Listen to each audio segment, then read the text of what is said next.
We are learning new details about the brutal murder of Laken Riley. The arrest report says, quote, Jose Antonio Ibarra did commit the offense of aggravated battery when he maliciously caused bodily harm to another by seriously disfiguring her body or a member thereof by disfiguring her skull. It's wordy, but it's horrific. Bill Cowsert's a Georgia state senator, and he joins me now. We all know that the Biden administration is doing nothing to prevent tragedies like this. But in Georgia, you and your fellow Republicans are hoping to do something about it. What is your plan to prevent the next tragedy from happening in the Peach State?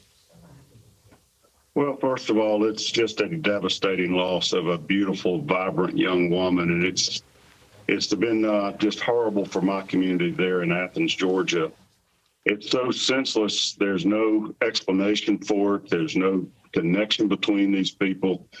And it just points back to the failed border policy, the lack of any immigration control in this country.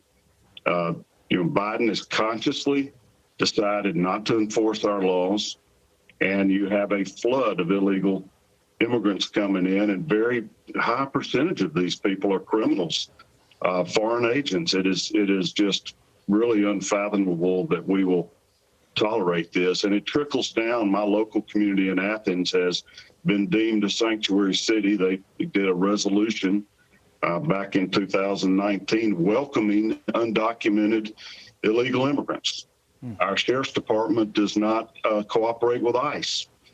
This gentleman had been arrested at least a couple of times before this incident. No consequences, just released. It's just devastating. We have a policy in Georgia that we have forbidden sanctuary cities.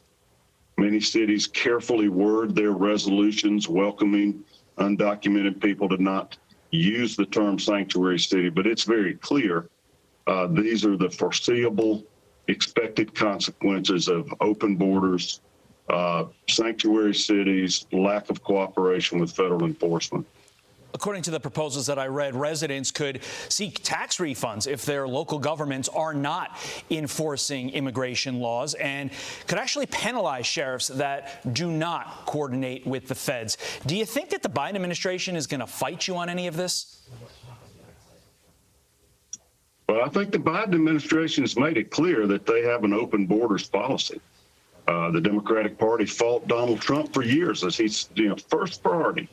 He said, let's seal the border, let's build a wall, let's stop the inflow of these really totally unvetted people. We don't know anything about them, but it's sure coming home to roost now. Trump had the right idea. Let's seal the border and then let's deal with the problem. Biden reversed that totally and said, let's open the borders, and here's what you get. It's a tragedy. Keep us posted on what you're doing there in Georgia. Hopefully it can be a model for the nation. Meantime, switching gears, but staying in your state, Nathan Wade's attorney, Terrence Bradley, taking the stand in the Fani Willis misconduct case, and he has trouble remembering some key details. Watch. Do you tell lies about your friends? Have I told lies about friends? I could have. I don't know. Do you tell lies about your friends about a case of national importance? Objection, that's to overruled. I could have. I don't know. If I may put my lawyer hat on here for a moment, it is clear that he is trying to obfuscate, not very forthcoming on the stand. And I think that's going to lead the judge to say, I'm not going to give a lot of credibility to this testimony. And because of it, I'm going to actually admit every single one of those text messages and communications in 2021 showing that there was a relationship between Wade and Willis before 2022 when he was hired. That said, you in Georgia are running a parallel investigation into Fani Willis. What are you finding? Well, we're just beginning our investigation, but we're issuing subpoenas even today. We're going to try to get that information that's being blocked and withheld and objected to in the court system.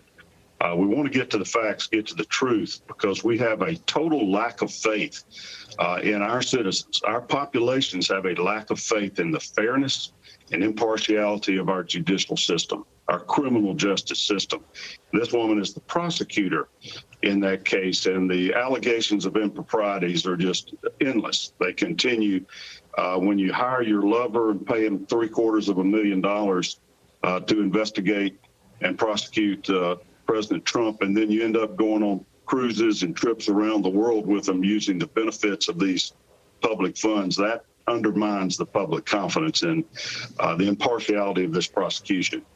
We're going to stay out of the criminal case in Georgia. The Senate is going to investigate to get to the facts and see what laws we can change to restore that public confidence in the criminal justice system. But I'll be watching closely to see what the judge does as far as this disqualification motion. Friday's going to be a big day down there in court in Georgia. Bill Cowsert, thank you for your time. Appreciate it.